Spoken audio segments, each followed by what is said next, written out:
사상 최강의 헬리콥터. 중국과 일본을 추월. 한국은 동남아시아를 이끌 것입니다.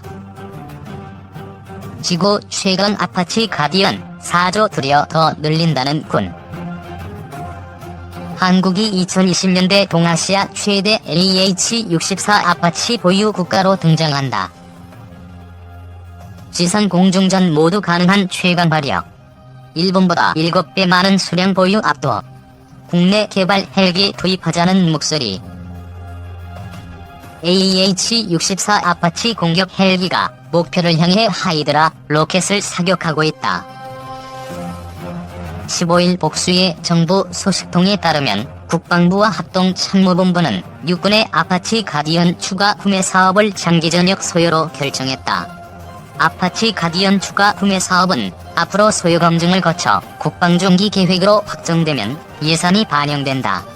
빠르면 2020년대 초반 사업이 시작할 전망이다. 지구 최강의 공격 헬기 AH-64E 아파치 가디언.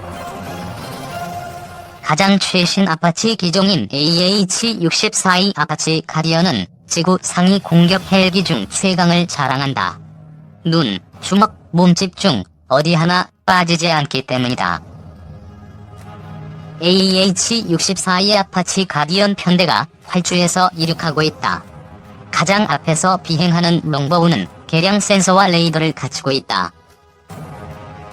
아파치 가디언의 AN/APG-78 롱보우 사격 통제 레이더는 로터 초기에 달렸다. 아파치 가디언은 언덕 뒤에 숨은 뒤 롱보우 레이더만 쏙 내밀어 최대 10km 떨어진 적을 찾아낼 수 있다. 한꺼번에 256개의 움직이는 표적을 식별한 뒤 이 가운데 16개 우선 목표를 가려낼 수 있다. AGM-114 헬파이어 공대지 미사일은 마하 1.3의 속도로 최대 10km까지 날아간 뒤 400mm 이상의 강판을 두를 수 있다. 미국은 이 미사일을 무인 항공기에 달아 테러리스트나 반군 지도자를 암살하는 데 썼다. M230 30mm 기관포 1문과 하이드라 70mm 로켓의 화력도 만만찮다. 적이 항공기가 나타나면 AIM-92 스팅어 지대공 미사일로 스스로를 지킬 수도 있다. 아파치 가디언의 2000마력짜리 D700, G701D 엔진은 힘이 좋다. 이런 엔진 2개를 탑재했다. 최고 속도 시속 365km로 전장을 누빈다. 2개의 엔진이 서로 떨어져 있기 때문에 한쪽을 못 써도 다른 한쪽으로도 충분히 비행할 수 있다.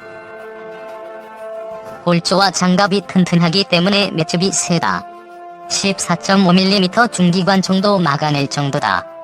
열 추적 미사일을 피하기 위해 엔진 배기구 방향이 위로 돼 있고 주변 공기와 섞여 배기가스가 나오도록 만들어졌다.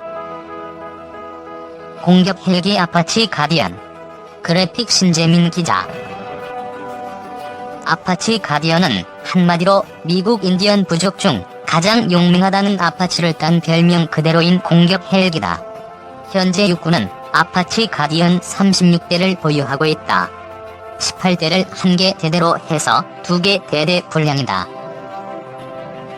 아파치 가디언 최대 48대 더 사오려는 육군. 그런데 육군의 목표는 아파치 가디언을 최대 48대 더 사오는 것이다. 정부 소식통은 추가 구매 수량은 아직 결정되지 않았다면서도 육군은 36대 플러스 알파, 최대 48대에서 최소 42대를 원한다고 귀띔했다. 육군은 18대의 아파치 대대를 2개에서 4개로 늘리려고 한다. 이 경우 모두 72대가 필요하다. 나머지 아파치 가디언은 교육, 훈련, 정비, 예비 등 용도로 남겨두는 것이다. 육군의 AH-64E 아파치 가디언이 가상적기를 향해 스팅어 미사일을 발사하고 있다. 이처럼 아파치 가디언은 제한적이나마 공대공 전투 능력을 갖고 있다. 육군은 아파치 가디언을 항공작전사령부 소속으로 두면서 유사시 기동군단을 지원하는 임무를 맡길 계획이다. 기동군단의 세계 기계화보병사단은 가급적 빨리 적이 후방 지역을 확보하는 입체기동 작전의 핵심 전력이다. 아파치 가디언의 역할은 선봉에서 기동군단의 길을 터주는 것이다. 육군의 소망이 이루어진다면 한국은 모두 최대 84대의 아파치 가디언을 갖게 된다. 동아시아에선 최대 규모다. 일본이 11대, 인도가 36대, 대만이 29대, 싱가포르가 17대, 인도네시아가 8대의 아파치를 각각 운영하거나 최종적으로 운영할 예정이다. 중동엔 아파치가 꽤 많다. 사우디아라비아 140대, 아랍에미리트 30대, 카타르 48대 등이다. 육군 보유 아파치에다 주한 미군 소속 아파치 48대를 더하면 한반도엔 최대 131대의 아파치가 날아다니는 셈이다. 사우디아라비아 다음가는 수치다. 미국의 록히드 마틴은 UH-60 블랙호크에 무장을 탄 암드 블랙호크를 선보였다. 이렇게 기동 헬기를 무장한 것을 무장 헬기라 한다. 다양한 회사에서 무장 헬기 제품을 내놓고 있다. 그런데 폭병이 아파치 가디언 앞에 나타났다. 비싼 값이다. 지금 국내에서 날아다니는 아파치 가디언의 일대 가격은 무장과 같은 옵션을 뺀 순수 기체가 대략 350억 원이다. 전체 계약액은 36억 달러 정도다. 카타르는 지난 5월 아파치 가디언 24대의 구매 계약을 맺었는데 금액이 30억 달러였다. 물론 헬파이어 미사일 2,500발이 포함된 가격이다. 아파치 대신 국산 헬기를 사서 국내 경제를 돕자. 정부 내부에선 엄청난 예산이 들어가는 아파치 가디언이 꼭 있어야 하는 전력인지 의심하는 목소리가 나오고 있다. 정부 관계자는 당초 육군이 아파치가 필요하다고 내세운 이유는 북한의 기계화 부대 저지였다며 북한이 핵개발 우선 정책과 경제난으로 재래식 전력이 약해지자 육군은 이번엔 기동군단 지원을 명분으로 내걸고 있다고 말했다. 서울국제항공우주 및 방위산업 전시회 2019에서 한국 항공우주산업이 선보인 상륙기동 헬기. 차라리 국산 헬기를 사자는 의견도 있다. 국방부는 육군이 갖고 있는 기동 헬기인 UH-60B 블랙호크 130여 대의 성능 개량 사업을 포기하는 방안을 검토하고 있다. 대신 한국 항공우주산업의 국산 기동 헬기인 KUH-1 수리온을 더 생산하자는 것이다. 국내 방위산업을 돕고 일자리를 늘릴 수 있다는 게 이 방안의 장점이다. 이런 맥락에서 카이가 지난 10월 서울국제항공우주 및 방위산업 전시회에서 선보인 상륙 공격 헬기와 수리온 수출형이 주목을 받고 있다. 정부 내부의 국산파가 아파치 가디언 대신 이들 헬기로 대체하자는 논리를 내세우고 있기 때문이다. 상륙 공격 헬기는 수리온 계열인 마리논을 공격 헬기로 개조한 모양이다.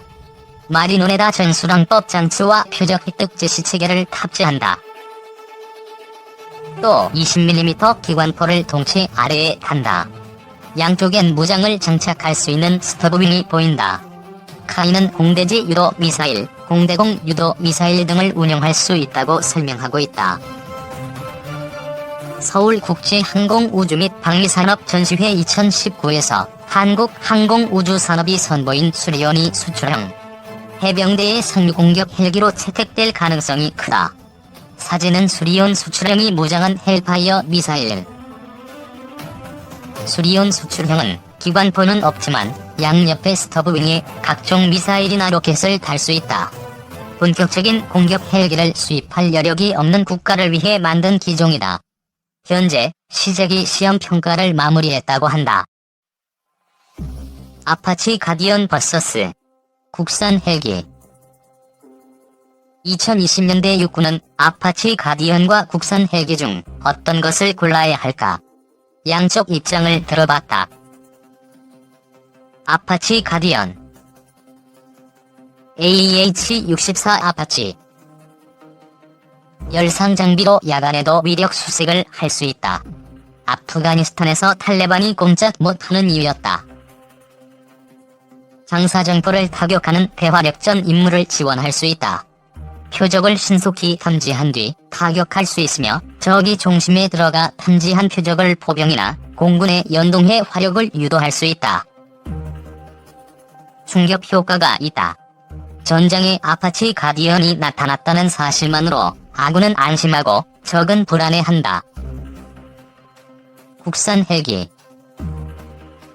이낙연 국무총리가 올 국제항공우주 및 방위산업 전시회에서 수리온 수출형 시제기에 탑승하고 있다. 아파치 가디언보다 값이 싸다. 호주는 최근 공격 헬기인 타이거를 버리려고 한다. 공격 헬기는 수입하더라도 군수 지원 비용이 많이 든다. 국산 헬기는 정비 비용도 싸다. 카이가 내놓은 기종은 무장 헬기로 불린다. 최근 유럽 에어버스 헬리콥터와 미국 시코르스키도 기동 헬기를 무장 헬기로 개조하는 키트들을 내놓고 있다. 그만큼 시장에서 수요가 있다는 것이다. 해외에다도 팔 수 있다. 국산 무장이나 장비를 개발하면 쉽게 장착할 수 있다. 아파치 가디언에 가려면 비싼 돈을 주고 시험 평가를 해야 한다.